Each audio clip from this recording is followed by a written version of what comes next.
A'udzubillahi minasyaitonirrajim. Bismillahirrahmanirrahim. Alhamdulillahirabbil alamin. Wa bihi nasta'inu ala umuri dunya waddin. Asyhadu an la ilaha illallah wahdahu la syarikalah al-malikul haqqul mubin wa asyhadu anna Muhammadan abduhu wa rasuluh. Shadiqul adil amin. Salatan wa salaman daimaini mutalazimain ala asyrafil mursalin sayyidina Muhammadin wa ala alihi wa sahbihi ajmain amma ba'du. Rabbishrahli sadri wa yassirli amri wahlul 'uqdatam min lisani yafqahu qawli. Rabbana zidna ilman wa alhiqna bisolihin. Berbicara tentang kematian dan tanda-tandanya. Nah, seperti yang kita pahami bahwa kematian atau yang disebut dengan maut adalah sesuatu yang pasti, ya. Dan yang disebut maut adalah peristiwa perpisahan antara nafas atau jiwa dengan tubuh. Perpisahan nafas dengan tubuhnya atau jiwa dengan tubuhnya, jasadnya. Kita bisa lihat di surat 39 ayatnya 42. Surat 39 ayat 42. Ya. Bu Farida biasa yang baca. Mute dulu, Bu. Oke. A'udzubillahi minasyaitonirrajim. Bismillahirrahmanirrahim. Surat Az-Zumar ayat 42. Allah memegang jiwa orang ketika matinya dan memegang jiwa orang yang belum mati di waktu tidurnya.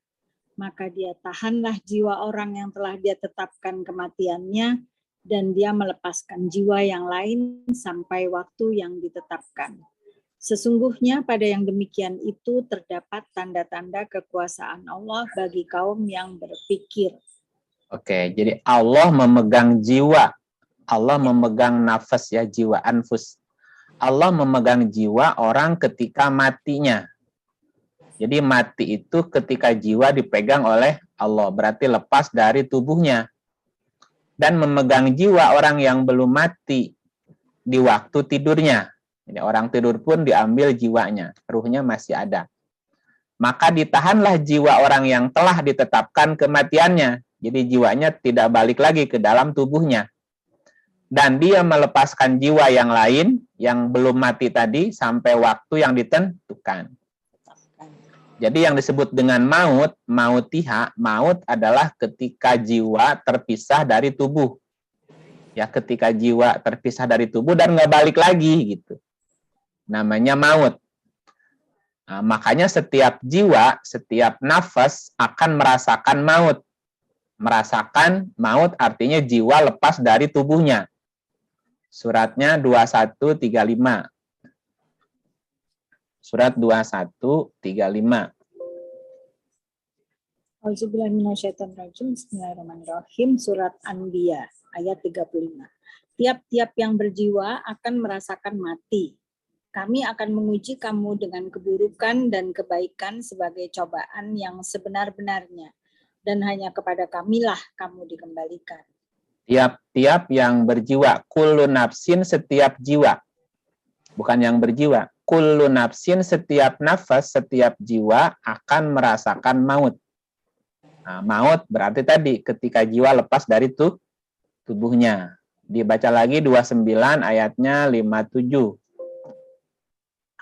Bismillahirrahmanirrahim. Surat Al-Ankabut ayat 57. Tiap-tiap yang berjiwa akan merasakan mati. Kemudian hanyalah kepada kami kamu dikembalikan. Sama ya. Ya, tiap jiwa, setiap jiwa akan merasakan maut. Ya, merasakan maut berarti jiwanya lepas dari tubuh. Ditambah lagi surat 3, 185. Ya, 3 ayat 185. Surat Ali Imran. Bismillahirrahmanirrahim. Tiap-tiap yang berjiwa akan merasakan mati. Dan sesungguhnya pada hari kiamat sajalah disempurnakan pahalamu. Barang siapa dijauhkan dari neraka dan dimasukkan ke dalam surga, maka sungguh ia telah beruntung. Kehidupan dunia itu tidak lain hanyalah kesenangan yang memperdayakan. Oke, tiap-tiap jiwa akan merasakan maut atau mati. Yang disebut mati tadi adalah ketika jiwa dipegang, lepas dari tubuhnya. Nah, orang yang belum tetap kematiannya akan dibalikin lagi waktu tidur tuh gitu. Dan satu saat nanti si nafas itu, si jiwa akan dipertemukan lagi dengan tubuhnya. Ya, surat 81 ayat 7. 81 ayat. Surat At-Takwir ayat 7. Dan apabila ruh-ruh dipertemukan dengan tubuh. Ini bukan ruh sebetulnya. Wa idan nufus. Nufus itu jiwa. Jiwa. Nufus ya, bukan ruh ya. Ya. Wa idan nufus, dan apabila jiwa-jiwa zuwijat dipertemukan kembali dengan tubuhnya. Jadi satu saat nanti jiwa akan ketemu dengan tubuhnya kembali. Apakah tubuh yang baru atau tubuh yang sebelumnya gitu Bu ya. Pertanyaannya, apakah tubuh yang baru atau tubuh yang lain, atau ganti, bahasanya ganti casing gitu ya. Nah, kita lihat misalnya ada orang yang nggak percaya tentang pertemuan jiwa dengan tubuh yang baru lagi. Misalnya di surat 17 ayatnya 49. Sorry. Mana ini? 17.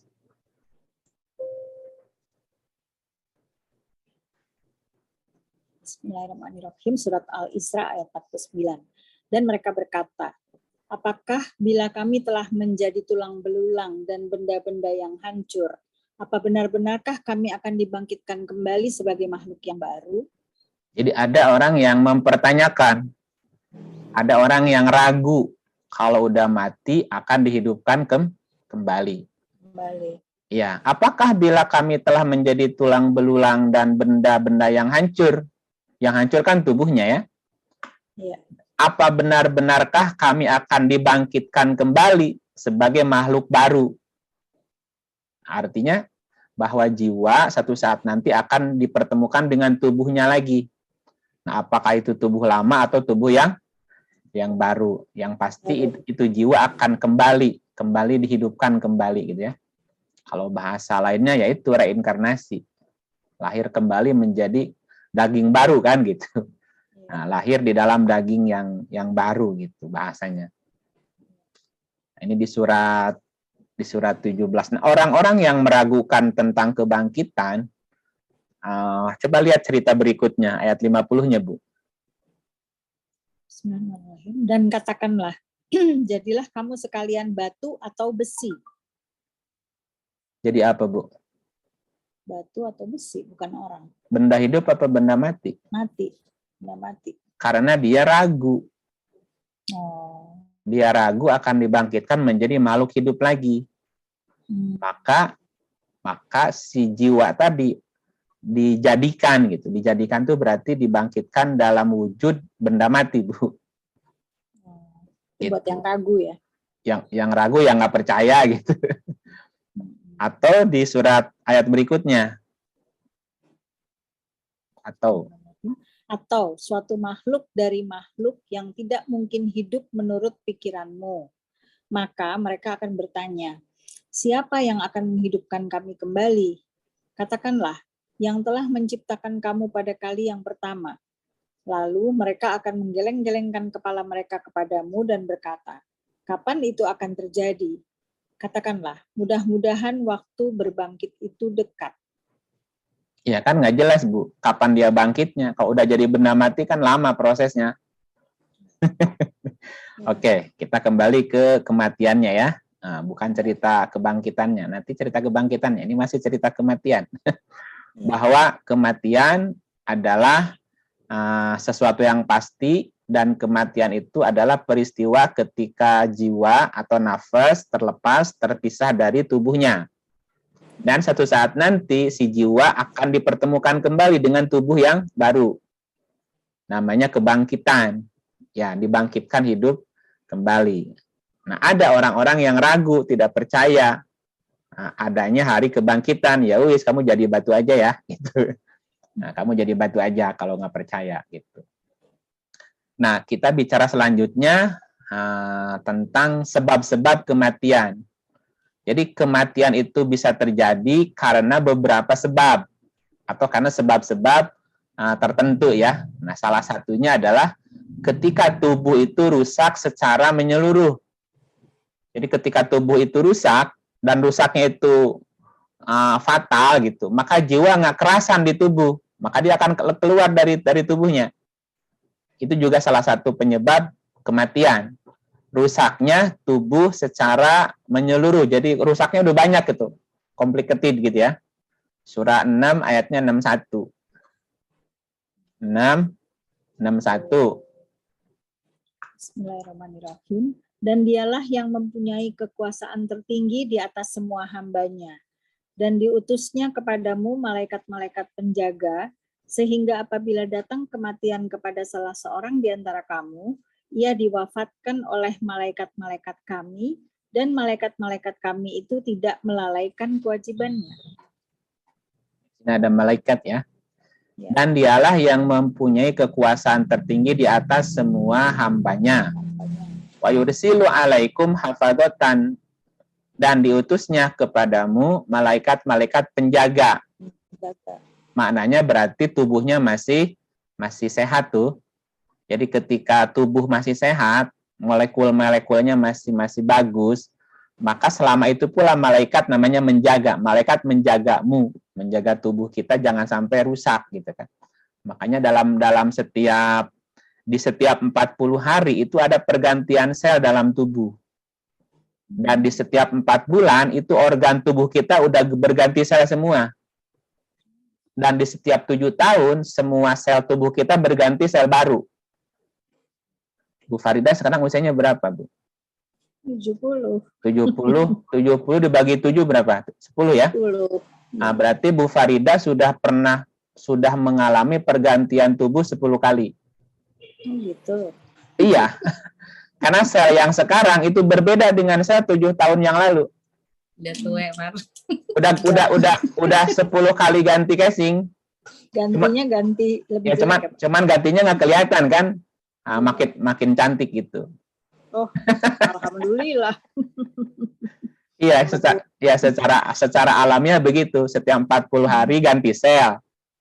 Nah, 4 bulan itu ganti organ gitu. Nah, 7 tahun itu semua sel tubuh kita sel baru, Bu. Gitu, udah ganti. Jadi udah 10 kali ganti gitu tuh. Ganti kulit gitu ya, Pak. Ganti kulit. ganti tubuh lah. Karena yang lalu udah nggak ada, udah mati kan. Yang baru lagi selnya gitu. Nah, hanya mirip jadi nggak terlalu kelihatan perubahannya. Tapi kalau kita bandingkan 10, jadi 7 tahun pertama, 7 tahun kedua, sampai 7 tahun ke ini sekarang, Bu, coba lihat wajahnya, tubuhnya, itu pasti ada yang rubah ya, ada perubahan kan? Keriput. Iya, kalau keriput udah jelas itu, Mas. Rimpel. Oke gitu, namanya wa yursilu alaikum hafadhoh. Ada malaikat penjaga dalam tubuh kita yang menggantikan sel-sel tadi. Sehingga apabila datang kematian kepada salah seorang di antara kamu, ya, ia diwafatkan oleh malaikat kami. Maknanya berarti molekul-molekul tubuh kita mati, berusak namanya. Jadi ketika molekul dalam tubuh kita udah rusak, misalnya unsur-unsur jaringan sel-sel tubuh kita rusak, tuh jantung rusak, paru rusak, apalagi misalnya ginjalnya rusak. Nah, kalau rusaknya udah parah tuh banyak, akhirnya si jiwa nggak kerasan di rumah kita, Bu. Kalau diumpamakan gini, kita akan betah di rumah kita selama rumah kita nyaman kan? Nah, kalau hanya bocor gentengnya, naik aja ke genteng, ganti satu juga betah lagi. Tapi kalau dindingnya udah bocor, gentingnya bocor, kusennya udah keropos, lantainya ambles, misalnya, Bu, apalagi kan udah mending ganti rumah aja lah gitu. Nggak kerasan di rumah itu, diganti juga renovasi mahal misalnya. Udah ganti aja rumah lah, pindah rumah gitu. Nah, jiwa itu akan kerasan di dalam tubuh jika tubuh kita sehat. Nah, makanya kita kan diwajibkan untuk merawat tubuh ini supaya jiwa kita kerasan di dalam gitu. Ya, kecuali kalau udah pensiun kan mau nggak mau mesti pindah dari rumah itu. Kalau udah pensiun mah gitu. Ya kan jiwa juga ada masa expirednya, Bu. Ada masa kontraknya di tubuh kita gitu. Tapi kan setidaknya jiwa kita nyaman di dalam diri kita. Nah, karena banyak jiwa-jiwa yang nggak nyaman di dalam tubuhnya sendiri. namanya apa? Alienated soul gitu kan. Jiwa-jiwa yang terasing dalam tubuhnya, Bu. Nggak kerasan. Unsur yang pertama, ketika ketika jadi rusaknya sel-sel tubuh secara menyeluruh, maka jiwa nggak kerasan, maka dia keluar, Bu, dengan terpaksa. Yang kedua, bahwa unsur tubuh itu terbentuk dari namanya molekul atau molekuler, atau malaikat namanya, Bu. Jadi tubuh itu terbentuk dari unsur-unsur molekul gitu, atau yang disebut dengan malaikat gitu. Ya, kita lihat surat 50 ya. 50 21 sampai 22. 50 21 dan 22. Bismillahirrahmanirrahim. Surat Kaf ayat 21. Dan datanglah tiap-tiap diri bersama dengan dia seorang malaikat penggiring dan seorang malaikat penyaksi. Nah, jadi ada yang disebut dengan malaikat penggiring dan malaikat penyaksi. Nah, penggiring dan penyaksi. Penggiring itu menyertai artinya. Ma'aha itu berarti bersama dia. Selalu bersama-sama. Dan dia selalu menjadi saksi. Menjadi saksi atau menyaksikan apa yang terjadi. Nah, dua-duanya. Sesungguhnya kamu berada dalam keadaan lalai dari hal ini, maka kami singkapkan daripadamu tutup yang menutupi matamu, maka penglihatanmu pada hari itu amat tajam. Ya. Jadi kita sering lalai, sering lupa bahwa bersama kita ada malaikat. Bahwa bersama kita ada malaikat yang selalu menyertai dan dia sekaligus menjadi saksi. Menjadi saksi. Nah, siapa yang akan menjadi saksi itu, Bu, dalam diri kita? Adalah unsur-unsur malaikat yang ada dalam diri kita. Termasuk mulut, tangan, kaki, kulit akan bersaksi. Nah, misalnya kita buka di surah 41.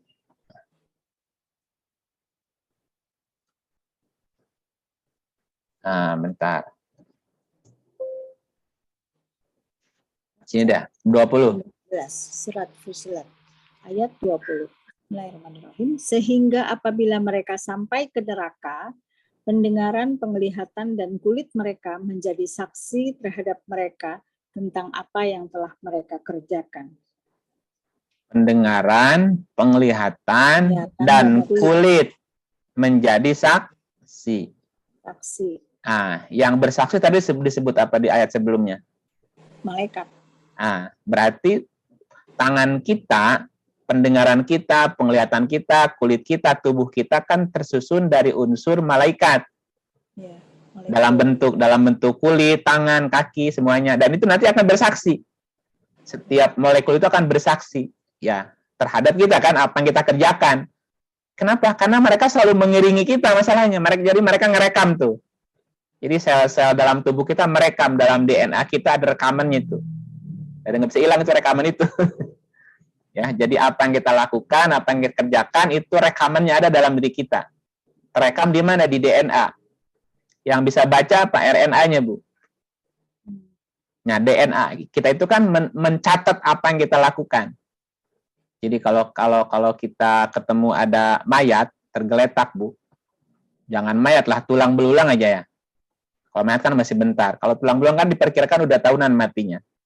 Misalnya kita menemukan kerangka manusia. Nah, dengan ilmu pengetahuan itu bisa dibaca. Orang ini hidup tahun berapa? Ketahuan tuh usia dari fosilnya tuh, tulangnya. Hidupnya tahun berapa, jenis kelaminnya apa ketahuan. Terus karakternya, orang baik apa orang jahat juga ketahuan. Kenapa? Dari DNA-nya Bu ketahuan nanti. Nah, jadi catatan itu nggak hilang sebetulnya, catatan amal itu nggak hilang gitu. Dan mereka menjadi saksi bahwa tubuh manusia tersusun dari unsur malaikat atau unsur molekul. Dan mereka nanti akan bersaksi. Oke, kita kuatin lagi di surah 69, 17. 69 ayatnya 17. Bismillahirrahmanirrahim. Dan malaikat-malaikat berada di penjuru-penjuru langit. Dan pada hari itu 8 orang malaikat menjunjung arsy Tuhanmu di atas kepala mereka. Apa maksudnya? Wal malaku dan para malaikat ala arjaiha berada di penjuru langit. Dan pada hari itu, mana pada hari itu? Wayahmilu dan mereka memikul. Yahmilu itu memikul, menyusun, membentuk. Mereka membentuk aras Tuhannya. Ya. Dan pada hari itu 8 malaikat menjunjung aras Tuhannya di atas kepala mereka. Maknanya gini, bahwa arasnya Tuhan, aras itu artinya bangunan. Aras itu juga berarti arseton. Bangunan alam semesta. Jadi semua bangunan di alam semesta, dari bangunan yang terkecil segede plankton, segede atom, sampai galaksi yang paling gede, itu namanya arsi. Arsi itu bangunan, arseton ya. Nah, gitu. Nah, arsnya Tuhan itu tersusun, terbentuk, atau dibentuk oleh 8 malaikat gitu. Namanya 8 malaikat menjunjung aras. 8 malaikat menyusun aras, 8 malaikat membentuk aras. Bahwa bangunan alam semesta itu tersusun, terbentuk atas 8 malaikat. Dalam bahasa kimianya, ikatan 8, ikatan apa namanya? Ikatan ion 8. Kalau dalam bahasa kimia. Jadi bangunan itu terbentuk dengan ikatan 8 ion. Atau ikatan gas mulia gitu ya bahasanya, Bu. 8. Jadi semua bangunan di alam semesta termasuk tubuh kita tersusun, terbangun, terbentuk dari 8 molekul tadi. Ya, 8 ikatan mulia gitu ya. 8 ikatan ion. Dan nanti mereka akan bersaksi. Kemudian yang berikutnya adalah yang pertama apa tadi? Bahwa penyebab kematian itu karena rusaknya tubuh secara menyeluruh. Nah, tubuh terbentuk dari unsur malaikat atau molekul. Dan nanti para malaikat itu akan bersaksi. Dan nanti juga tubuh kita akan menjadi saksi sekaligus, Bu. Ya, surat 24 ayat 24. 24. Bismillahirrahmanirrahim. Surat An-Nur. Pada hari ketika lidah, tangan, dan kaki mereka menjadi saksi atas mereka terhadap apa yang dahulu mereka kerjakan. Ya. Lidah, tangan, kaki bersaksi. Nah, yang tadi bahwa yang bersaksi adalah para malaikat kan? Para malaikat bersaksi. Baik malaikat dalam wujud lidah, dalam wujud kaki, dalam wujud tangan, dalam wujud kulit tadi ya. Mereka semuanya akan bersaksi. Gitu. Kita lihat lagi yang di surat 75. 75, 13 sampai 15. Sorry, bukan 73, 75. 75. Bismillahirrahmanirrahim. Surat Al-Qiyamah. Ayat 13. Pada hari itu diberitakan kepada manusia apa yang telah dikerjakannya dan apa yang dilalaikannya. Terus? Bahkan manusia itu menjadi saksi atas dirinya sendiri. Meskipun dia mengemukakan alasan-alasannya. Gimana, Bu? Yang bersaksi dirinya sendiri. Gimana ngelesnya, Bu? Mulutnya, mulut, tangan, kaki, kulit, semuanya akan bersaksi atas apa yang dia kerjakan.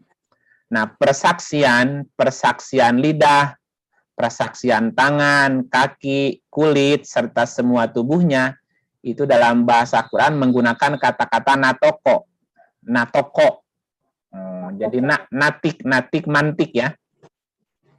Coba kita lihat lagi ayatnya 41-nya. 41 ayat 20. Yang ada bicaranya mana? Oh ini nih, ada kata bicaranya nih. Wa qalu li juludihim lima syahidtum alaina. Dan mereka berkata kepada kulit mereka, mengapa kamu menjadi saksi terhadap kami? Qalu, mereka menjawab, antokona, antokona. Dari kata natoko. Jadi berkatanya menggunakan kata-kata natoko. Natoko mantik. Mantik itu ilmu logika. Ilmu mantik kan ilmu logika ya. Jadi maknanya adalah bahwa persaksian lidah, tangan, kaki, kulit, serta seluruh tubuhnya itu berkata-kata dengan menggunakan bahasa yang logis gitu. Bahasa yang logik. Ya, logis, mudah dipahami gitu. Logik namanya, Bu. Jadi bahasa yang mudah dipahami, bukan bahasa yang tidak dipahami gitu. Nah, kalau kita lihat misalnya surat 13 ayatnya 11. Kita lihat 13-11. Bismillahirrahmanirrahim. Surat Ar-Ra'd. Bagi manusia ada malaikat-malaikat yang selalu mengikutinya bergiliran di muka dan di belakangnya. Mereka menjaganya atas perintah Allah. Sesungguhnya Allah tidak merubah keadaan suatu kaum sehingga mereka merubah keadaan yang ada pada diri mereka sendiri. Dan apabila Allah menghendaki keburukan terhadap suatu kaum, maka tak ada yang dapat menolaknya. Dan sekali-kali tak ada pelindung bagi mereka selain Dia. Nah, perhatikannya ini kalimatnya masih kalimat yang datar. Bahwa Allah tidak merubah suatu kaum. Sesungguhnya Allah tidak merubah suatu kaum. Sehingga mereka merubah keadaan pada diri mereka sendiri. Ini menggunakan kata anfus ya. Innallaha la yughayyiru ma biqaumin hatta yughayyiru ma bi anfus. Anfus itu kan jiwa ya, diri.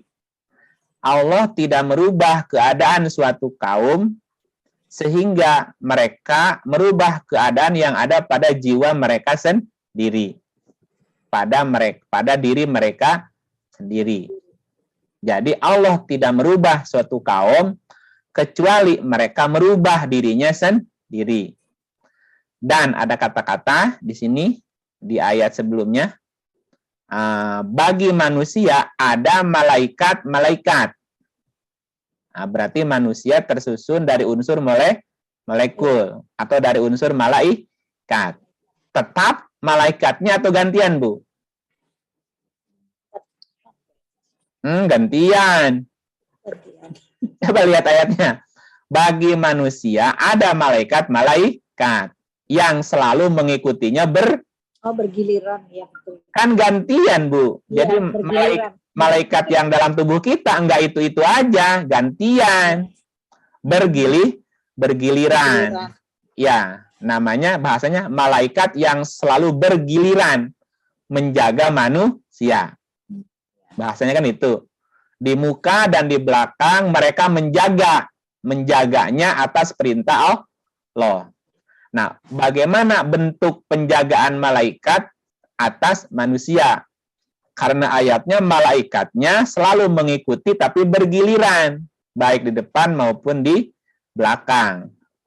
Nah, dalam bentuk, jadi malaikat itu menjaga manusia dalam bentuk sel-sel yang ada pada tubuh manusia.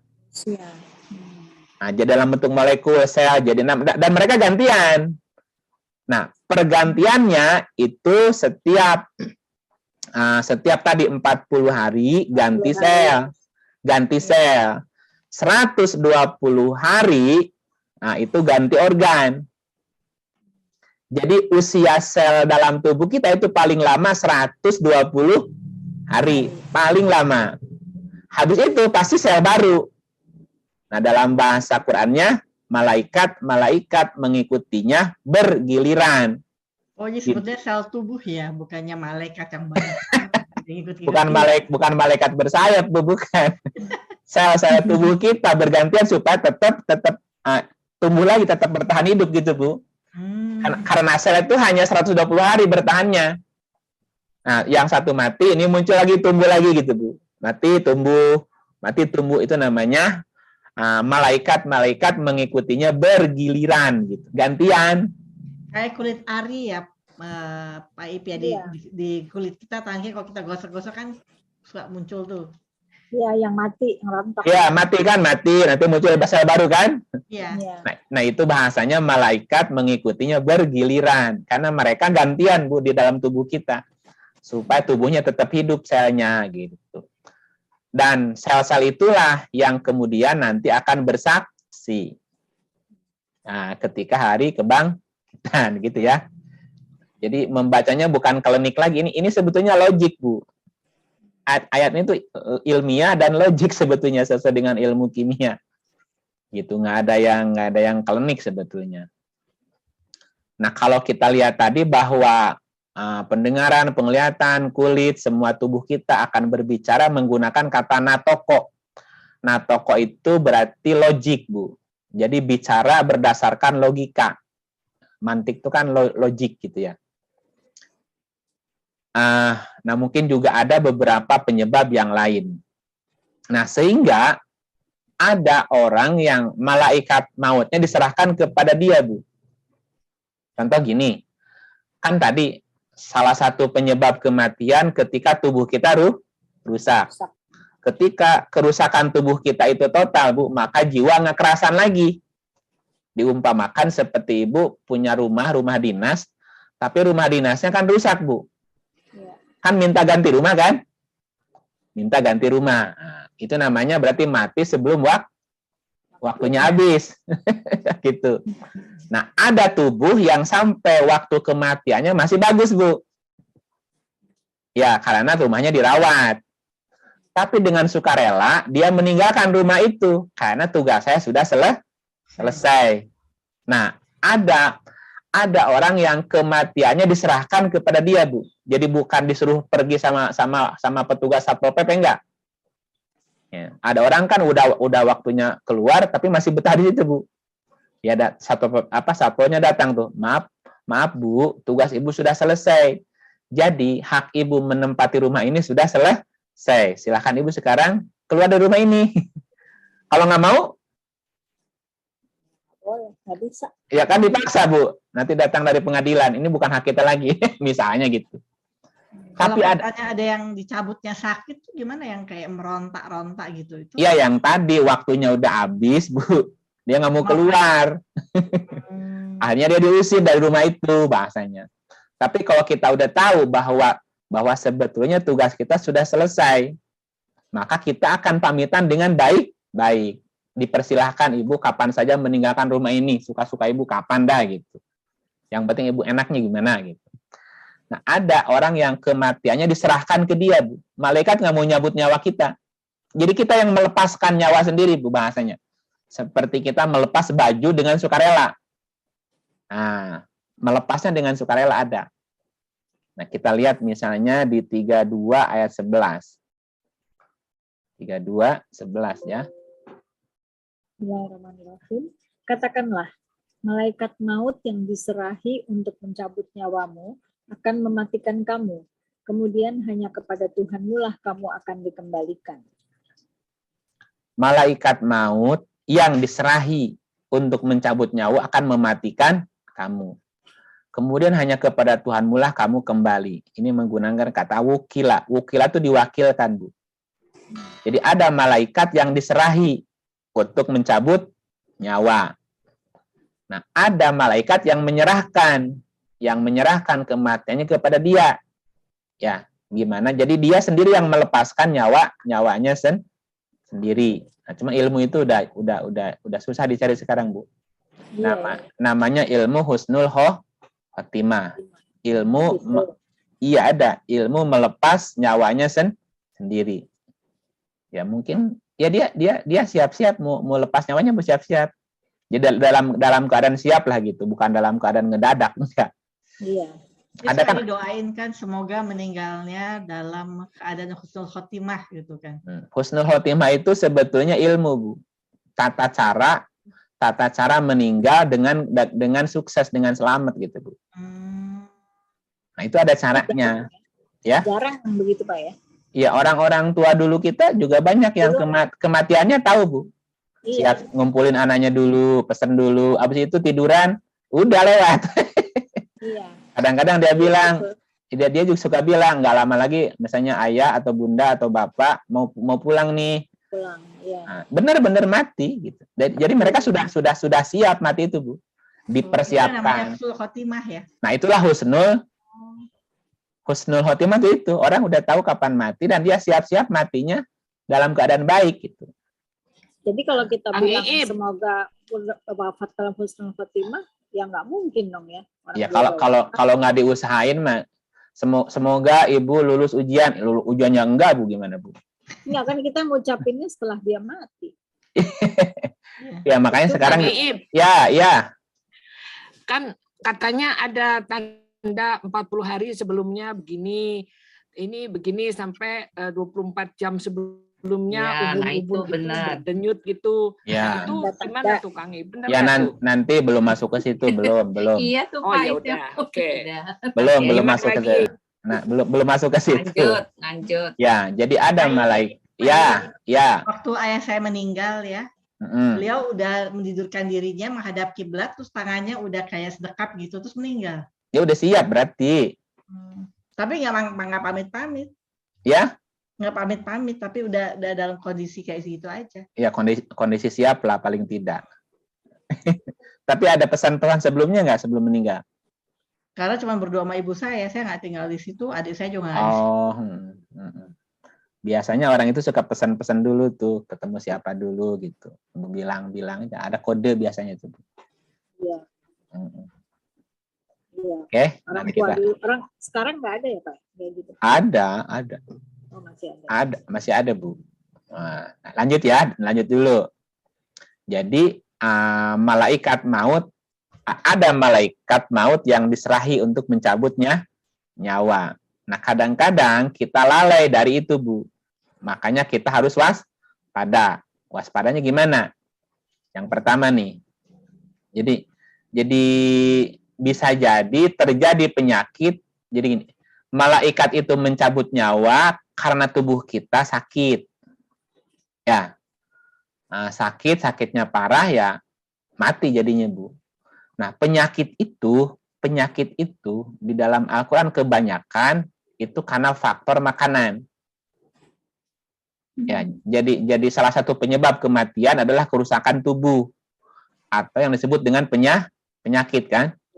Nah, penyakit itu di dalam Quran diterangkan penyebab paling banyaknya adalah karena faktor makanan. Gitu ya, faktor makanan. Kita lihat dulu 20 ayat 81. 20 ayat 81. Bismillahirrahmanirrahim. Makanlah di antara rezeki yang baik yang telah kami berikan kepadamu, dan janganlah melampaui batas padanya yang menyebabkan kemurkaanku menimpamu. Dan barang siapa ditimpa oleh kemurkaanku, maka sesungguhnya binasalah dia. Ya, makanlah di antara rezeki yang baik-baik yang telah kami berikan kepadamu. Jangan melampaui batas. Nah, ini syaratnya makanan nih. Baik dan tidak melampaui batas. Makanannya baik, tapi kelewatan, Bu, pelanggaran. Ya, tidak melampaui batas, tapi yang dimakan nggak baik, pelanggaran juga. Nah, kalau kita makan, terus rezekinya tidak baik, dan melampaui batas, nah itu yang menyebabkan kemurkaan. Yang menyebabkan kemurkaanku menimpamu. Maknanya, akibat dari makanan yang tidak baik dan atau berlebihan akan menyebabkan penyakit. Istilahnya kemurkaanku. Jadi maksudnya Allah nggak suka kalau kita merusak tubuh kita gara-gara makanan gitu. Dan barang siapa ditimpa kemurkaanku, maka sesungguhnya binasalah ia. Maknanya kalau tubuhnya berpenyakit dan penyakitnya parah, Bu, terus itu bisa menjadi penyebab kematian. Nah, kematian seperti itu yang tidak disukai oleh Tuhan. Karena kematiannya karena rusak tubuhnya gara-gara perbuatan dia gitu, Bu. Gitu ya. Nah, berbeda dengan orang yang memang sudah waktunya meninggal gitu. Bahkan tubuhnya masih sehat, tapi memang sudah waktu wafat, jadi ya wafat aja gitu. Jadi kematiannya, jadi ada orang yang penyebab kematiannya karena kerusakan di tubuhnya. Nah, kerusakan tubuh itu biasanya karena faktor makanan. Makanya kita diperintahkan memperhatikan makanan. Jangan sampai salah makan. 80-24. 80 ayatnya 24. Sorry, ini 25. 24 ya. 25. Bismillahirrahmanirrahim. Maka hendaklah manusia itu memperhatikan makanannya. Ya, perhatikan makanan. Apalagi udah kepala 7, kepala 6. Lah iya. Apalagi udah kepala 6 ke atas kan, hati-hati makanan. Walaupun pengen, ingat umur ya gitu. Ya, hindari makanan yang berminyak. Hindari makanan yang berminyak. Nah, ini ayatnya 44 Ayatnya, ya. ada ayatnya. Ada. Makanan orang yang banyak berdosa. Jadi kalau makan itu berdosa. Dosa ya. Makanan apa yang dimakan dosa? Lanjutin.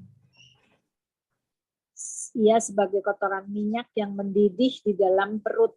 Makanan yang banyak mengandung kotoran minyak. Nah, jadi minyaknya dipakai ngegoreng berkali-kali sampai hitam. Ya ampun. Oh, itu gitu. Jadi Makanan bangke juga kan. Ya itu apalagi. Ini salah satunya, hindari makanan yang mengandung kotoran minyak. Kenapa? Itu nanti jadi penyakit. Berikutnya, makan yang mudah dicerna. Makanlah yang mudah dicerna. Ya. Suratnya 2:168.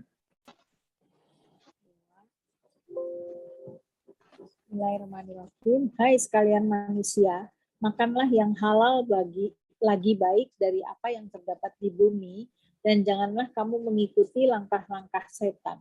Karena sesungguhnya setan itu adalah musuh yang nyata bagimu. Ya, ini perintahnya, makanlah yang halal. Halalan itu artinya mudah dicerna. Ya, mudah dicerna. Sandal jepit itu susah dicerna, Bu, jangan dimakan. Iya kan? Nah, toyiban itu artinya menarik dan higienis. Memenuhi syarat standar nutrisi lah, bergizi kalau kita kan. Jadi gizi apa namanya itu istilah itu? Kalau dulu kan 4 sehat 5 sempurna. Ya. Kalau sekarang istilahnya apa tuh? Gizi seimbang. Ya, toyiban itu artinya menarik, higienis dan bernutrisi, baik gitu ya. Gizi seimbang gitu.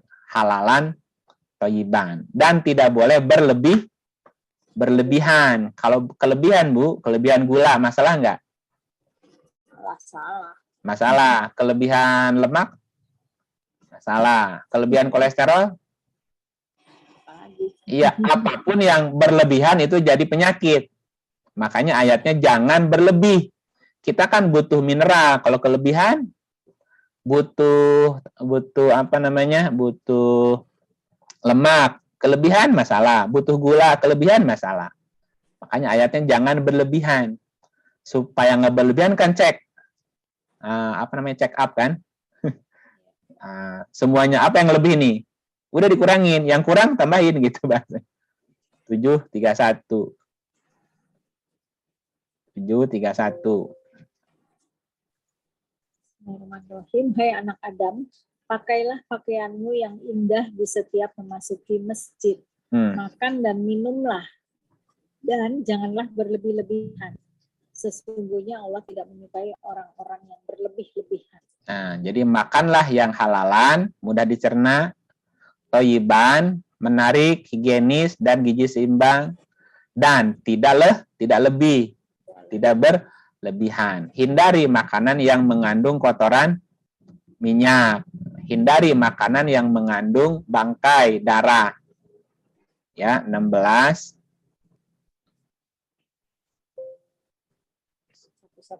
114. maka makanlah yang halal lagi baik dari rezeki yang telah diberikan Allah kepadamu.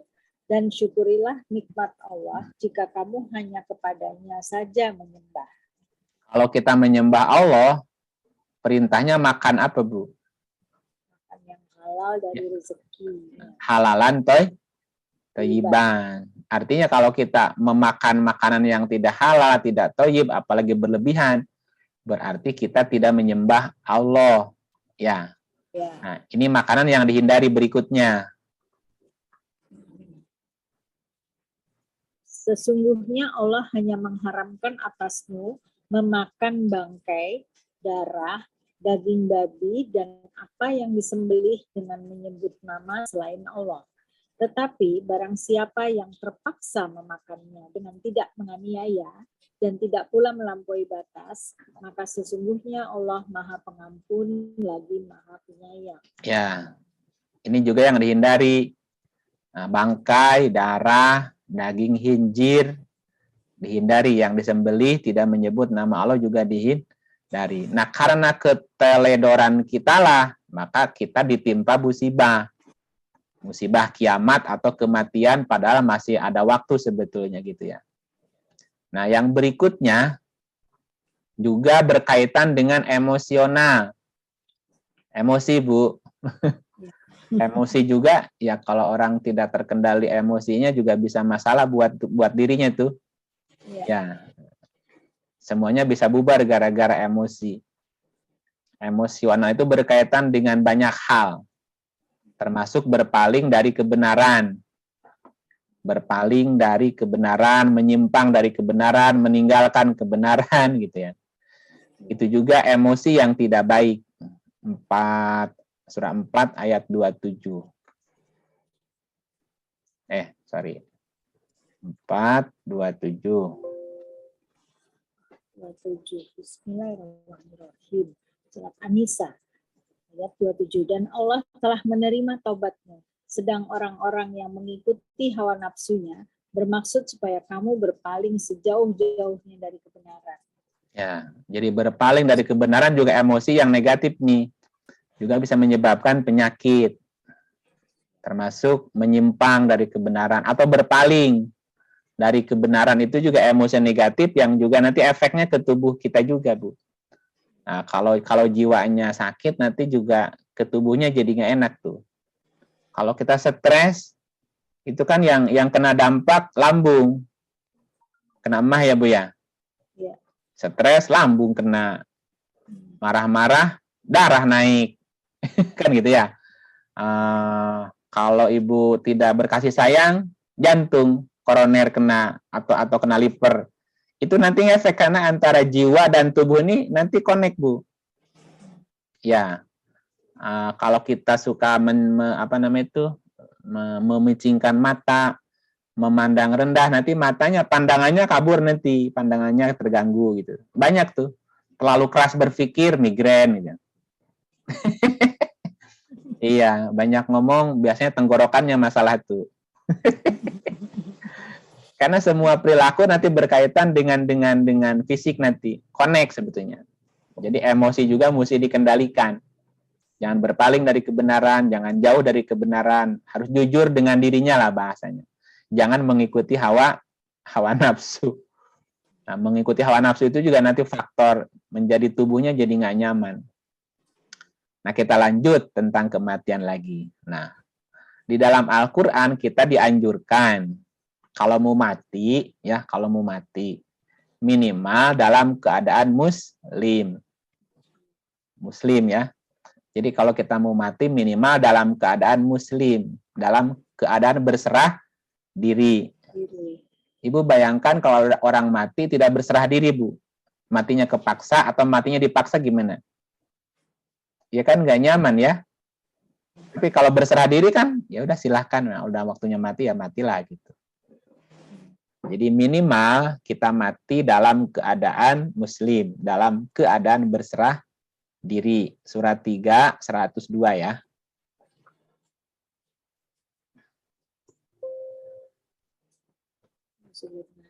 Bismillahirrahmanirrahim. Surat Ali Imran ayat 102.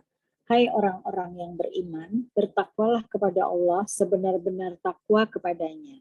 Dan janganlah sekali-kali kamu mati melainkan dalam keadaan beragama Islam. Muslimun itu artinya berserah diri. Ya, diartikannya beragama Islam di sini, nggak Agama apa-apa. Islam dibilangnya. Muslimun itu berserah diri. Diri. Ya kalau berserah apapun jadi enak kan, tidak kepaksa matinya. Mengapa?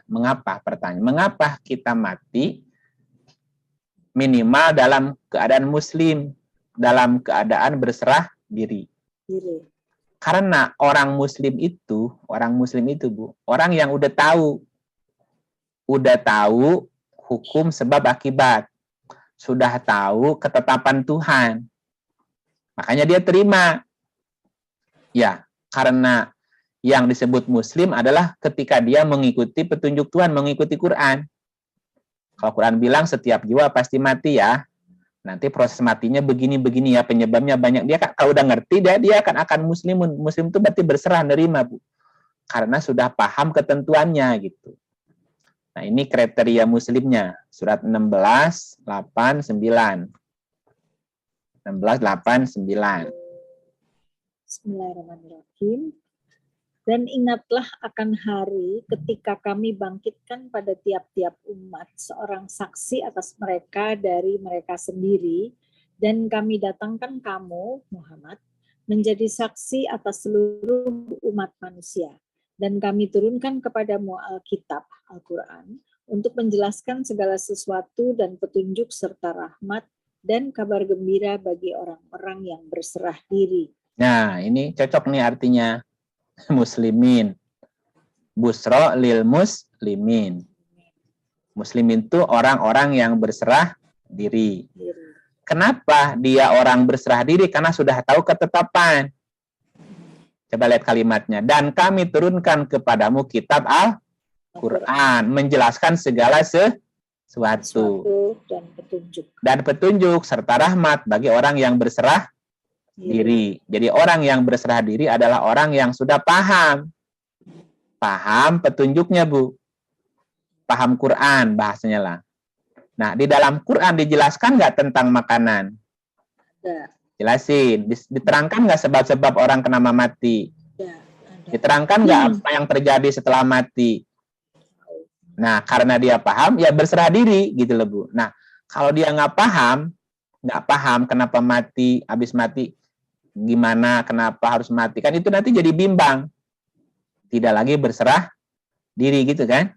Jadi orang itu bisa berserah diri kalau dia paham petunjuk kehidupannya, termasuk tentang makanan. Kalau saya jaga makanan pasti sehat, tapi kalau sudah waktunya mati walaupun sehat ya mesti pulang juga. Nah, itu nanti orang yang meninggalnya husnul khatimah, melepas nyawanya sendiri, melepaskan jiwanya gitu, tidak dipaksa gitu ya.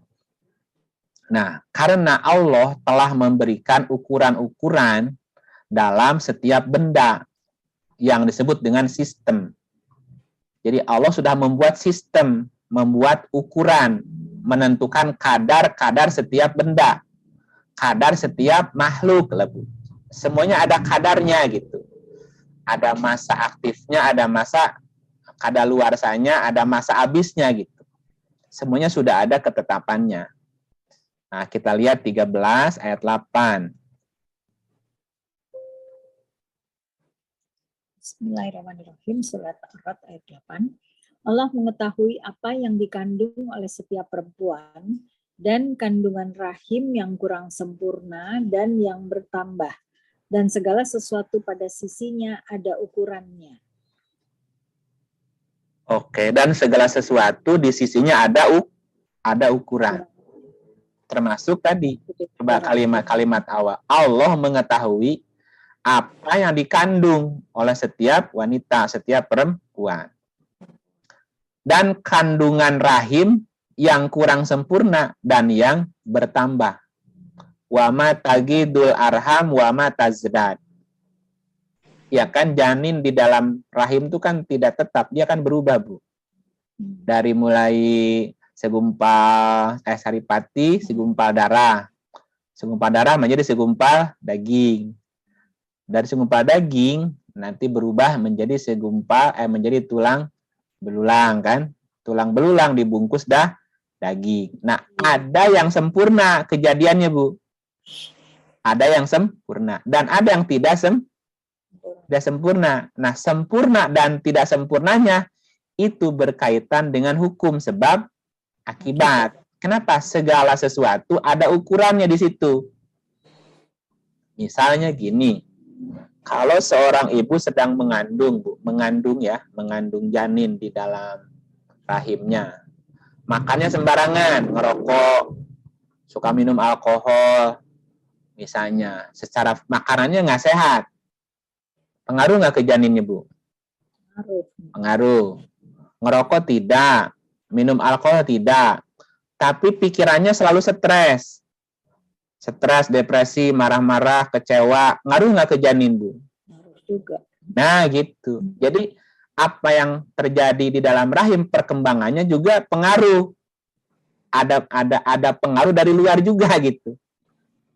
Karena emosi juga ketangkep nanti sama si janin. Emosinya ketangkep. Makanan sehari juga ketangkep sama dia, gitu. Nah, sehingga dikatakan Allah juga tahu apa yang ada dalam kandungan wanita. Baik yang sempurna maupun yang tidak sempurna. Itu ada hukum yang berlaku di situ. Nanti bayinya protes. Kenapa dilahirkan dalam keadaan seperti ini? Kan saya nggak mau begini. Itu pun nanti berkaitan dengan hukum sebab akibat. Dia menerima balasan perbuatan di masa lalu. Sampai sekarang dia lahir menerima fisik seperti itu. Atau kondisinya seperti itu. Ya gimana? Kalau berserah diri ya udah jalannya aja hidup itu. Jadi bahwa segala sesuatu sudah ada ukurannya, kadarnya ya. Baca lagi 15 ayatnya 19. Bismillahirrahmanirrahim. Dan kami telah menghamparkan bumi dan menjadikan padanya gunung-gunung, dan kami tumbuhkan padanya segala sesuatu menurut ukuran. Ya, jadi segala sesuatu ada mauzunnya. Mauzun itu hanya timbangannya, Bu. Semuanya sudah dipertimbangkan, ada timbangannya. Ya. Nah, kalau ayat sebelumnya segala sesuatu ada ukurannya. Kalau ini bukan ukuran, mauzun itu ada timbangannya, Bu, ada takaran, ada timbangannya lah gitu bahasanya. Nah, maka proses penuaan adalah faktor yang bersifat normatif sesuai dengan regenerasi sel. Karena gini, kalau dari 0 sampai 5 masih nambah kan? Masih tumbuh. 5 sampai berapa masih tumbuh. Sampai usia 40 tahun. Nah, dari 40 tahun ke sini, jadi dari 0 sampai 40, perbandingan antara yang mati dan hidupnya banyak yang hidupnya. Makanya disebut masa pertumbuhan. Berarti selnya nambah kan? Sampai usia 40. Nah, dari usia 40, itu antara sel yang mati dan yang hidup, banyakan yang matinya. Makanya di situ nanti ada proses penuaan namanya. Jadi kalau tumbuh 1, mati 2. Tumbuh hidup 2, mati 3 gitu. Walaupun tetap tumbuh, tapi ada sesuatu yang nanti banyak sel matinya, itu yang mengakibatkan tulang keropos, kulit keriput gitu ya. Karena sel yang hidup, sel yang mati lebih banyak dibandingkan sel yang hidupnya. Makanya tidak tumbuh lagi kan? Tidak tumbuh lagi, bahkan malah semakin mengkerut, makin pendek, makin itu tubuhnya gitu ya. Nah, kayak seperti itu. Itu alami. Prosesnya memang begitu. Nah, salah satu tandanya apa? Ketika sel yang mati lebih banyak daripada yang hidup. Nah, tubuh mulai lemah kan? Kan semakin ke sini tubuh bukan makin segar, bukan makin kuat, tapi makin lemah. Rambut mulai berkilau kan? Ya, mulai berkilau. Ya, udah mulai meninggalkan dunia hitamnya kan? Ya. Itu. Nah, itu normatif. Iya. 30 54. 30:54. Bismillahirrahmanirrahim. Allah, dialah yang menciptakan kamu dari keadaan lemah, kemudian dia menjadikan kamu sesudah keadaan lemah itu menjadi kuat, Wah, terus kemudian dia menjadikan kamu sesudah kuat itu lemah kembali dan beruban. Dia menciptakan apa yang dikehendakinya dan dialah yang maha mengetahui lagi maha kuasa. awalnya lemah kan? Seperti kurvanya seperti gunung gitu. Awalnya lemah, makin kuat. Nah, itu kan di titik 40 tuh.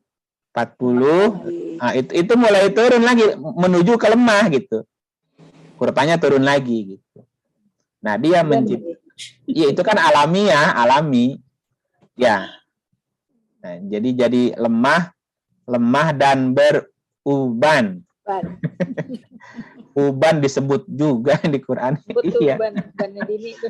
Iya. Bu Dini itu rambut asli apa rambut palsu, Bu?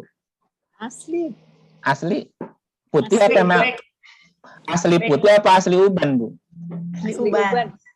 Bukan lah kayaknya itu. Iya, asli. Asli ya. Iya. Jadi kalau Bu Dini udah selesai meninggalkan dunia hitamnya ya. Ya, Udah selesai. memasuki dunia uban. Gak berani bilang dunia putih soalnya. Bukan dunia uban ya, iya. Itu kan gitu kan memang tidak ada lagi tumbuh yang itunya gitu. Itu menunjukkan berarti selnya udah menuju nggak tumbuh lagi yang lama gitu, mulai lemah dan beruban disebut. Jadi tubuh lemah, rambut beruban itu kan tanda secara normatif gitu bahwa memang tubuh kita mengalami penurunan tuh. Selain beruban itu makin tua itu ada orang-orang yang pikirannya makin kacau, ada nggak, Bu? Iya. Jadi sering apa ya namanya, pikirannya nggak bisa fokus gitu. Kita lihat 73:18. 73 ayatnya 18. Bismillahirrahmanirrahim. Langit pun menjadi pecah belah pada hari itu karena Allah. Adalah janjinya itu pasti terlaksana. Coba dari 17-nya, Bu. Maka bagaimanakah kamu akan dapat memelihara dirimu jika kamu tetap kafir kepada hari yang menjadikan anak-anak beruban? Iya, anak-anak beruban berarti udah tua kan, Bu? Iya. Dari anak sampai beruban, yang menjadikan anak-anak beruban. Berarti kan dia sudah tua berarti. Nah, ketika dia dari anak beruban, itu bahasanya langit pun menjadi pecah. Langit menjadi pecah. Langit itu mewakili pikiran, Bu. Jadi ketika usia menjelang akhir tuh, menjelang tua, itu pikiran jadi pecah. Pecah tuh banyak pikirannya, Bu, nggak fokus gitu. Anak-anak kan fokusnya satu gitu. Nah, semakin tua kan banyak pikiran. Mikirin anak, mikirin suami, mikirin pekerjaan, banyak pikiran tuh, pecah tuh pikirannya, Bu. Namanya langit pecah gitu. Pikirannya udah pecah, tidak bisa fokus kepada sesuatu. Itu juga sesuatu yang alamiah, normatif. Ya, Bu ya, banyak pikirannya. Kalau nggak mikir, lupa. Banyak pikiran, pusing ya, Bu ya. Termasuk tulang juga menjadi lemah. Ya, tulang menjadi lemah. Lutut udah, naik ke tangga itu udah nggak kuat ya, Bu ya. Terus pakai lift kan. Nah, dulu naik turun tangga waktu Bu Farida masih ke UI kan masih segar, Bu ya. Oh, bolak-balik 5 kali nggak masalah kan? Sekarang bolak-balik tangga, jangankan 5 kali, Bu, 2 kali. Nah, itu juga tanda. Berarti tulang juga udah mulai lemah tuh. Keropos gitu, nggak kuat lagi. Atau si pelumasnya udah berkurang. Coba kita lihat 19 ayat 4 dan 5. 19 Maryam ayat 4. Bismillahirrahmanirrahim. Ia berkata, "Ya Tuhanku, sesungguhnya tulangku telah lemah dan kepalaku telah ditumbuhi uban, dan aku belum pernah kecewa dalam berdoa kepada Engkau, ya Tuhanku. Dan sesungguhnya aku khawatir terhadap mawaliku sepeninggalku, sedang istriku adalah seorang yang mandul, maka anugerahilah aku dari sisi Engkau seorang putra." Ya, jadi itu salah satu kekhawatiran orang tua Kalau dia udah tua belum punya anak kan ada kekhawatiran tuh siapa yang meneruskan perjuanganku ya. Nah, ini kisah Zakaria walaupun sudah sampai tua ya tetap dia berdoa memohon dikaruniai anak. Jadi secara alamiah tubuh kita itu mengalami penurunan ya. Itu alamiah gitu dari lemah, kuat, lemah lagi menuju kepada titik lemah lagi gitu. Nah, dari hal-hal tersebut ya, bahwa proses kematian itu nanti akan dibagi 5, Bu. Bukan proses ya. Nggak apa-apa kok, proses atau keadaan ya. Jadi proses atau keadaan kematian itu jadi 5 jenis atau 5 macam ya. Ini berhubungan dengan faktor internal maupun eksternal. Bahwa keadaan manusia ketika mati itu menjadi 5 keadaan atau 5 jenis atau 5 macam ya. 5 macam, 5 jenis, 5 keadaan kematian. Berkaitan dengan faktor baik internal maupun eksternal. Faktor internalnya berarti masalah kejiwaannya gitu.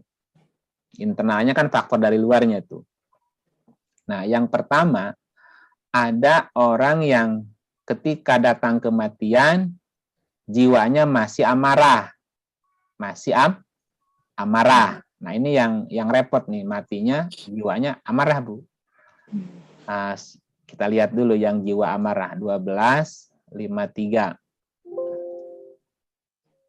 Bismillahirrahmanirrahim. Dan aku tidak membebaskan diriku dari kesalahan, karena sesungguhnya nafsu itu selalu menyuruh kepada kejahatan, kecuali nafsu yang diberi rahmat oleh Tuhanku. Sesungguhnya Tuhanku Maha Pengampun lagi Maha Penyayang. Nah, jika datang kematian jiwa kita dalam posisi amarah nih, ya nanti Ibu bisa lihat jiwa yang termasuk amarah itu apa saja sikapnya, Bu? Kecewa, putus asa, apalagi tuh di bawah kan levelnya tuh masih di situ tuh. Nah, orang yang mati jiwanya amarah ini masuk stratanya zolim dan kematiannya di bawah muslim, Bu. Jadi mencapai muslim aja belum mencapai muslim kematiannya. Jadi orang yang mati jiwanya dalam keadaan amarah ini stratanya zolim dan dia di bawah muslim. Jadi belum muslim gitu dia belum muslim. Apa cirinya atau bagaimana keadaannya orang yang jiwanya masih amarah? Stratanya di bawah muslim dalam keadaan zolim. Nah, orang ini akan berusaha kabur, akan berusaha lari dari kematian, Bu. Atau bahasanya orang ini takut mati gitu. Dan dia berusaha bagaimana tidak mati. Bahasanya kabur dari kematian namanya. Nah, kita lihat 50:19. 50:19. Bismillahirrahmanirrahim. Dan datanglah sakaratul maut dengan sebenar-benarnya. Itulah yang kamu selalu lari daripadanya. Ya, artinya kalau kita selalu lari dari namanya kematian, Bu, takut mati gitu. Nah, itu juga kode indikasi kalau jiwa kita masih amarah. Iya, karena ya. Saya punya pengalaman temen ya, yang hidupnya sehat banget ya. Iya. Terus kena cancer. Dia jadi marah sekali sama Tuhan. Menurut dia Tuhan tuh nggak adil. Beneran, dia bilang. Adil. Iya, nggak adil. Sama teman-teman saya yang hidupnya berantakan, sehat-sehat, saya yang udah hidup mengikuti aturan kesehatan ya, itu kok kena cancer. Jadi sampai meninggal pun dia nggak terima tuh. Itu meninggalnya susah banget. Iya, karena dia bukan takut, lari dari kematian tadi, Bu. Itu yang menyebabkan susah matinya gitu. Tapi sampai waktu mau dicabut tuh dia teriak-teriak. Dan munculnya cancer pasti ada sebab. Tadi sebabnya kan bisa sebab internal, bisa eksternal kan? Gitu. Mungkin secara makanan dia menjaga ya. Semuanya, secara makanan, secara kehidupan, secara pokoknya semua yang aturan main untuk hidup sehat tuh dia ikuti. Emosinya terjaga nggak? Nah, itu yang kita nggak tahu. Nah, itu yang kita nggak tahu, Bu. Ada denial nggak dalam dirinya, penolakan diri gitu. Mungkin itu yang kita nggak tahu. Nah, itu yang kita nggak tahu kan. Itu yang memancing munculnya tadi. Ketika ada penolakan, iri, dengki, dendam, gitu kan, tidak memaafkan, itu juga pemicu nanti penyakit yang di dalam ya keluar jadi penyakit fisik, Bu, muncul. Itu mungkin emosinya ada yang tidak terkendali, bisa jadi ya. Gitu. Nah, jadi Yang kalau marahnya pada Tuhan itu yang kita semua kaget. marah-marah sama Tuhan, Iya, karena Iya. diucapkan Tuhan tuh nggak adil. iya keluar kata-kata itu ya. Kamu yang hidupnya sembarangan pada sehat-sehat, saya yang udah kayak gini, kenapa dikasih sakit seperti ini? Iya. Sampai dulu kita belum pernah ke Pak Iip sih, kalau nggak ke Pak Iip kita ajak ke Pak Iip, jadi akhirnya gaji Iya, barang iya. apa tetap aja nggak terima. Iya, bahwa kan ada kehidupan sebelum ini yang menyebabkan kita nerima karma ini gitu, bahasanya lagi gitu. Kalau dia tahu hukum sebab akibat pasti ada jawaban kenapa saya begini. Nah, itu masalahnya ketika dia akhirnya jadi amarah kan. Nah, ketika amarah disitulah dia tidak rela kalau dia harus mati. Nah, keadaan itu yang harus kita hindari gitu.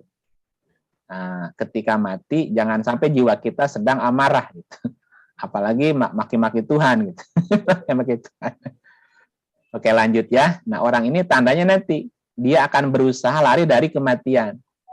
Nah, kalau kematiannya bisa ditukar dengan anaknya, Bu, dia akan jual anaknya tuh. Orang ini tuh kalau kematian tuh bisa ditukar, bisa ditebus, maka dia akan tebus dengan apapun. Bahkan dengan anaknya sekalipun gitu. Kita lihat 70 ayat 11. 70 11. Bismillahirrahmanirrahim. Sedang mereka saling memandang. Orang kafir ingin kalau sekira-kiranya dia dapat menebus dirinya dari azab hari itu dengan anak-anaknya. Nah, dan istrinya dan saudaranya. Jadi orang ini rela ngorbanin apapun, Bu, untuk menghindari kematian tadi, saking amarahnya tadi. Kenapa bukan anak saya yang mati gitu? Atau kenapa bukan istri saya yang sakit? Nah, jadi nanti dia akan mengorbankan yang lain tuh gitu. Kenapa bukan teman saya gitu yang hidupnya? Itu kan namanya menjual, Bu. Itu bahasanya gitu kan. Nah, kalau dia itu kafir itu kan denial, Bu. Ada penolakan dalam dirinya, Bu. Menolak, menutupi, mengingkari gitu ya. Ada penolakan, ada pengingkaran di dalam gitu. Sekiranya dia dapat menebus dirinya dari azab hari itu dengan anak-anaknya gitu. Kenapa bukan anak saya yang diambil gitu? Saking amarahnya, Bu, anaknya juga disalahin. Istrinya disalahin, saudaranya disalahin juga tadi. Kalau ini teman-temannya yang disalahin, nah bukan kamu aja katanya. Nah, ini berarti saudaranya, temannya disalahin juga. Kenapa bukan kamu yang begini gitu kan? Kamu nggak tahu sih perasaan saya. Mestinya kamu oh gitu ya. Nah, itu berat, itu namanya gitu, menebus. Dia kalau bisa menebus dirinya dengan saudaranya itu dikorbanin, Bu. Bukan kenapa saya Tuhan yang bukannya dia gitu. Nah, itu kan kayak gitu. Itu indikasinya, Bu. Atau bahkan kalau dia punya harta emas sebesar gunung, sebesar bumi, dia akan tebus itu, Bu. Jadi dia rela mengorbankan harta kekayaannya sebesar apapun, yang penting dia nggak kayak gitu. Jangan mati gitu. Coba ayatnya 391. Nah, ada ayatnya nih. Bismillahirrahmanirrahim. Sesungguhnya orang-orang yang kafir dan mati sedang mereka tetap dalam kekafirannya, maka tidaklah akan diterima dari seseorang di antara mereka emas sepenuh bumi, walaupun dia menebus diri dengan emas yang sebanyak itu. Bagi mereka itulah siksa yang pedih dan sekali-kali mereka tidak memperoleh penolong. Nggak bisa, nggak ada tebusannya, Bu. Pertanyaannya, mengapa? Mengapa bisa terjadi hal ini, Bu? Ya, mengapa? Jadi, mengapa ada orang yang ketika kematiannya jiwanya amarah? Ya, akibatnya tadi, dia berusaha dari kematian, kalau perlu tebusan anaknya juga akan dikorbankan, dan ya kalau perlu dia maki-maki Tuhan sekalian. Tuhannya dimaki sekalian. Apa sebabnya kira-kira, Bu? Nah, kita coba lihat ya. Mungkin ini satu sebabnya. Mungkin ini salah satu penyebabnya. Mungkin ada penyesalan dalam dirinya. Surat 23. 2399. Bismillahirrahmanirrahim. Demikianlah keadaan orang-orang kafir itu. Hingga apabila datang kematian kepada seseorang dari mereka, dia berkata, "Ya Tuhanku, kembalikanlah aku ke dunia." Siap mati nggak Bu orang ini Bu? Enggak. Nggak siap mati kan? Apa yang membuat mereka tidak siap mati? Lanjut. Agar aku berbuat amal yang saleh terhadap yang telah aku tinggalkan. Sekali-kali tidak. Sesungguhnya itu adalah perkataan yang diucapkannya saja. Dan di hadapan mereka ada dinding sampai hari mereka dibangkitkan. Apakah dia lupa beramal soleh waktu hidupnya? Iya. Bisa jadi. Ini salah satunya ya, salah satu faktornya. Mungkin dia kurang berbuat baik kepada sesama. Iya. Ya, menjaga diri, iya. Menjaga makanan, iya. Tapi kurang peduli kepada saudaranya. Kurang peka terhadap perasaan sesamanya. Bisa jadi kan? Makanya dia salah satu penyesalan dia ingin menangguhkan kematian agar aku beramal soleh. Nah, boleh jadi ini mungkin dia lupa waktu hidupnya kurang amal solehnya Bu, atau kurang kepedulian sosialnya, kurang peka terhadap saudaranya gitu, nggak ada empati, mungkin itu aja. Tidak ada empati, tidak ada kasih sayang, tidak bisa jadi salah satu penyebabnya. Atau di surat 63 ayatnya 10. Bismillahirrahmanirrahim. Dan belanjakanlah sebagian dari apa yang telah kami berikan kepadamu sebelum datang kematian kepada salah seorang di antara kamu. Lalu ia berkata, "Ya Tuhanku, mengapa engkau tidak menangguhkan kematianku sampai waktu yang dekat yang menyebabkan aku dapat bersedekah dan aku termasuk orang-orang yang saleh." Yang tertinggal Bu sama saya hidupnya. Belum Nah ini, sedekah. agar aku bersedekah dan aku termasuk orang soleh. Mungkin kurang itunya. Atau ada faktor lain. Faktor lainnya apa? Surat 693. Bisa jadi faktor lain. Bismillahirrahmanirrahim. Dan siapakah yang lebih zalim dari orang yang membuat kedustaan terhadap Allah atau yang berkata, "Telah diwahyukan kepada saya," padahal tidak ada diwahyukan sesuatu pun kepadanya.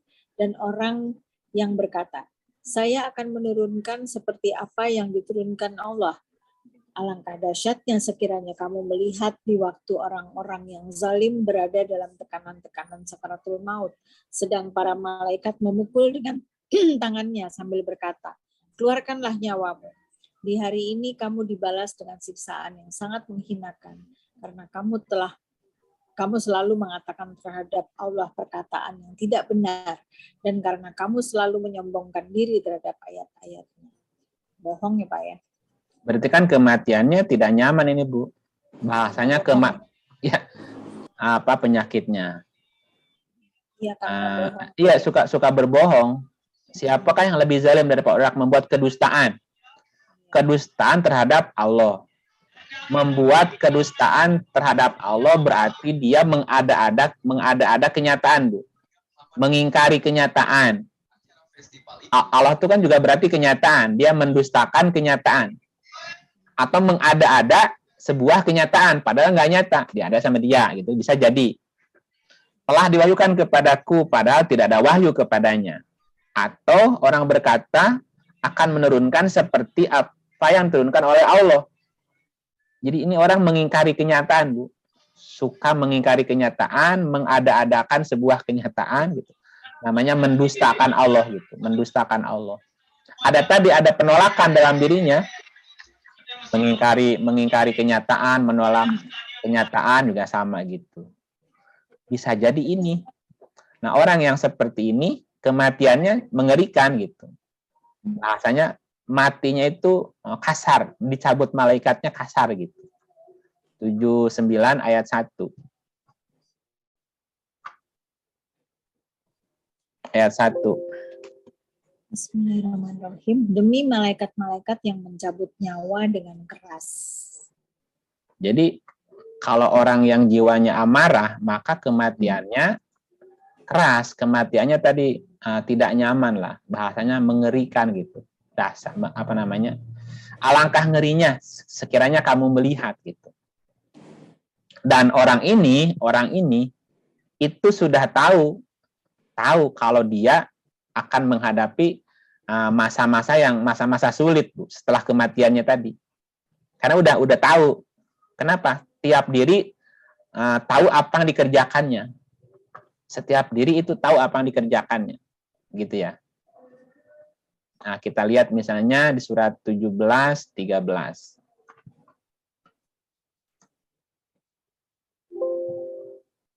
Bismillahirrahmanirrahim. Dan tiap-tiap manusia itu telah kami tetapkan amal perbuatannya sebagaimana tetapnya kalung pada lehernya.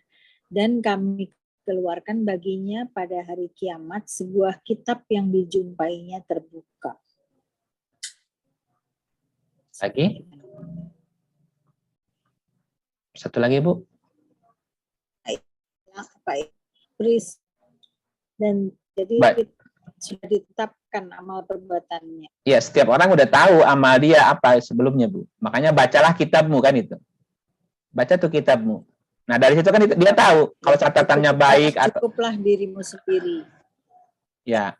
Artinya kan setiap orang tahu kalau amalnya cukup atau belum, kurang atau lebih, ya, baik atau buruk kan dia tahu, Bu. Jadi pada hari itu setiap orang tahu catatan amalnya seperti apa. Nah, disitulah dia akan bisa merasakan dan bisa mengetahui akibat dari perbuatannya ke depan seperti apa gitu. Nah, seperti itu. Suka lupa, Pak. Lupa. Ya iya, nanti diingetin. Seberapa amalnya cukup apa enggak? Iya. Iya, jadi kenapa orang mati atau apa saja penyebab kematian? Jadi kematian itu bisa dikarenakan faktor internal berupa sakit. Nah, sakit yang membuat kerusakan tubuhnya. Ya, kerusakan tubuhnya secara keseluruhan itu juga penyebab kematian. Atau juga bisa kematian itu karena faktor luar. Faktor luar itu seperti kecelakaan. Kecelakaan itu juga ada penyebab kematian, kecelakaan, tabrakan, atau misalnya apalah ketimbun gitu kan. Nah, itu kematian karena faktor luar, bukan faktor dalam dirinya gitu. Jadi ada orang yang meninggal atau mati gara-gara faktor luar tadi. Faktor kecelakaan atau faktor bencana ya, karena bencana alam ya mati juga gitu. Nah, kita lihat ayatnya. Ya maghrib, Pak. Oh, udah azan ya? Ini ya pakai ini nih. Oke, kalau gitu ceritanya baru sampai di sini dulu.